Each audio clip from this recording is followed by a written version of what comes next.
नीतीश कुमार की सरकार ने बिहार में कब्रिस्तानों की घेराबंदी लॉ एंड ऑर्डर के मसले को सामने में रखते हुए फैसला किया था। उस वक्त अब्दुल बारी सिद्दीकी साहब ने सदन में पूछा था, क्या सारे कब्रिस्तानों की घेराबंदी कर देंगे? कहा हाँ, हम इसी टेन्योर में सारे कब्रिस्तानों की घेराबंदी कर देंगे। लेकिन जब सर्वे कराया गया तो कब्रिस्तान अधिक थे, राशि नहीं थी, तो उसमें इन लोगों ने लगा दिया क्लॉज कि संवेदनशीलता के आधार पर कब्रिस्तानों की घेराबंदी होगी। पहले विधायकों की अनुशंसा पर कब्रिस्तानों की घेराबंदी होती थी, अब डीएम और एसपी के रिपोर्ट के आधार पर और वो जो नोटिफाइड होंगे उसी कब्रिस्तान में घेराबंदी होगी। 2008 से लेकर अब तक मैं समझता हूं कि एक चौथाई कब्रिस्तानों की घेराबंदी नहीं हो सकी। ये मुसलमानों के मसले के साथ सरकार की अनदेखी है। मुर्दा उठ के हमारा भाग नहीं रहा है। मसला यह है कि कब्रिस्तानों पर नाजायज कब्जा हो रहा है, उसके लिए सरकार ने लॉ एंड ऑर्डर के मामले को सामने में रखते हुए घेराबंदी की थी। लेकिन इन 12 सालों के दरमियान में जो कब्रिस्तान की घेराबंदी हुई, 3 साल के अंदर में उसकी ईंट गायब हो गई। इसने अपना एक रस्म निभा दी। कब्रिस्तान की घेराबंदी 90% जगहों पर अभी मौजूद नहीं है।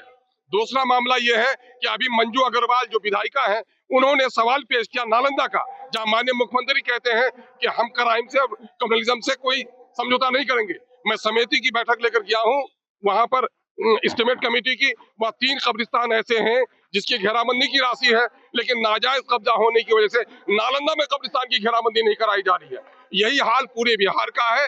सरकार कब्रिस्तानों के मामले में संवेदनशील नहीं है, इसको फसाद का जरिया बनाना चाह रही है। और आज अगर कब्रिस्तान की घेराबंदी कोई करना भी चाहे माइनॉरिटी का, कोई एमएलए या नॉन माइनॉरिटी का, तो कहा जाता है कि नियम संगत नहीं है, चूंकि वो सरकारी जो सूची है उसमें नहीं है।